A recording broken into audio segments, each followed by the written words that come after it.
Thank you very much, Madam President. I rise in continuation to speak on the Social Security Administration Amendment, Repeal of Cashless Debit Card and Other Measures Bill 2022. And as I was saying in my speech last night, Labor's new amendments to extend the CDC, the Cashless Debit Card, represent a very embarrassing backflip by the Albanese Labor government. But more than that, Acting Madam Deputy President, they reflect the fact that Labor has not been listening to the women, particularly the women in the communities that have been served so well by this card.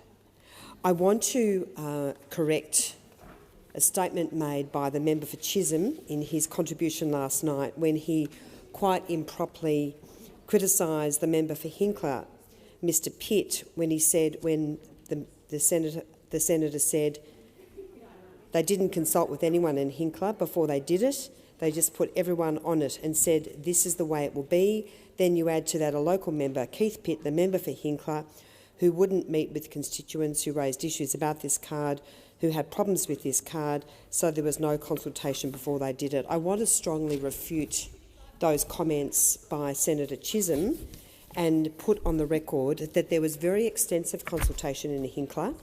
Between May 2017 and December 2017, the Department of Social Services conducted over 188 meetings in Bundaberg and Hervey Bay with federal government agencies, community members, local government representatives and service providers. This included 5 meetings with Commonwealth government agencies, 19 with community members, 3 meetings with community reference groups, 2 large community meetings with the public, 25 meetings with local government representatives, 4 meetings with peak bodies and 55 meetings with service providers. The Hinkler electorate office contacted 32,000 constituents to get an indication of their views before the trial was even put forward. 32,000 individuals were sent direct mail, about 500 people were phone polled, an additional 5,500 were sent emails. The feedback that the member for Hinkler received, Mr Pitt, showed that 75% were supportive. Throughout the consultation process, it was highlighted by numerous groups, schools, frontline service providers.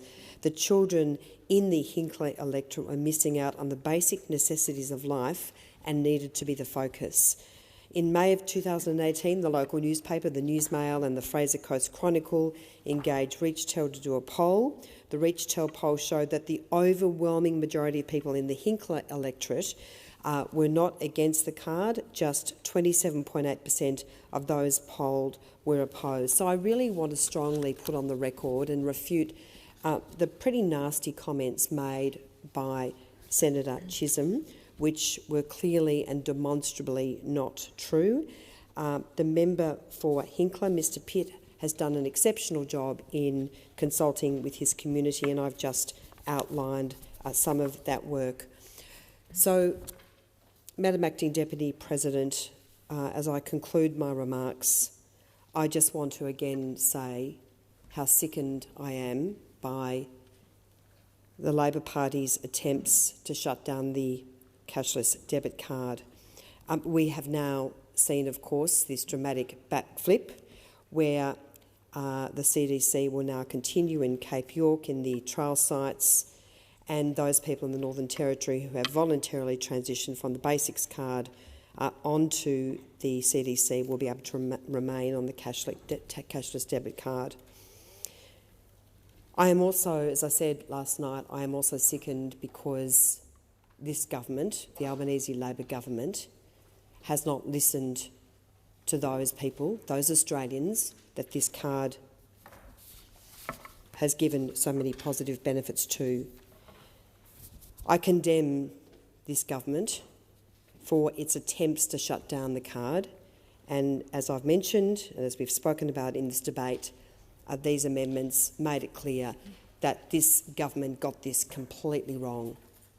Not only did it botch its election commitment, it's demonstrated that it has not listened in relation to the overwhelming benefits of this card and the enormous amount of good work that it is doing for so many vulnerable Australians. I condemn the Albanese Labor government for trying to shut down the card, and I hope and trust that common sense will prevail and that this card, which is doing so much good in so many communities, will continue. Thank you.